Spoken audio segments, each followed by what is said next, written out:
Hi friends, welcome back to my channel. இன்றைக்கி நான் பொன்னாங்கண்ணி கீரை சாம்பார் வைக்க போகிறேங்க. அது எப்படி செய்கிறதுன்னு சொல்கிறேன் வாங்க. அதுக்கு ஒரு கிளாஸ் பருப்பு எடுத்து குக்கரில் தண்ணி விட்டு வச்சுருக்கேங்க. ஒரு மீடியம் சைஸ் வெங்காயம் தக்காளி எடுத்து ஸ்லைஸாக கட் பண்ணி பருப்போடு ஆட் பண்ணிக்கோங்க. பக்கத்துலேயே பார்த்தா ஒரு கட்டு கீரை எடுத்துகிட்டு ஃபுல்லாக க்ளீன் பண்ணிவிட்டு அலசிட்டு வச்சுருக்கேங்க. அந்த கீரை பருப்பு எல்லாத்தையும் குக்கரில் சேர்த்து ஒரு 5 விசில் விட்டால் போதுங்க. என்னோடய குக்கருக்கு 5 விசில், உங்கள் குக்கருக்கு எப்படி வெந்தால் பருப்பு கீரையெல்லாம் சேர்ந்து நல்லா வெந்து வரும்னு பார்த்துக்கோங்க. எனக்கு 5 விசிலே கரெக்டாக இருந்தது.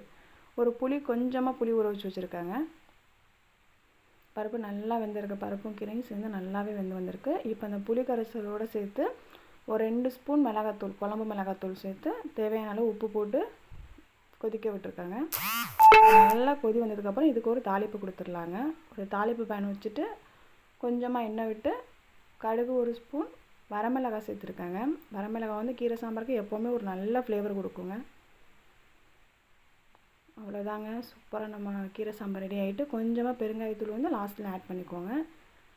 சூப்பராக நம்ம கீரை சாம்பார் ரெடி ஆகிட்டுங்க. எப்படி இருக்குன்னு ட்ரை பண்ணி பார்த்துட்டு சொல்லுங்கள்.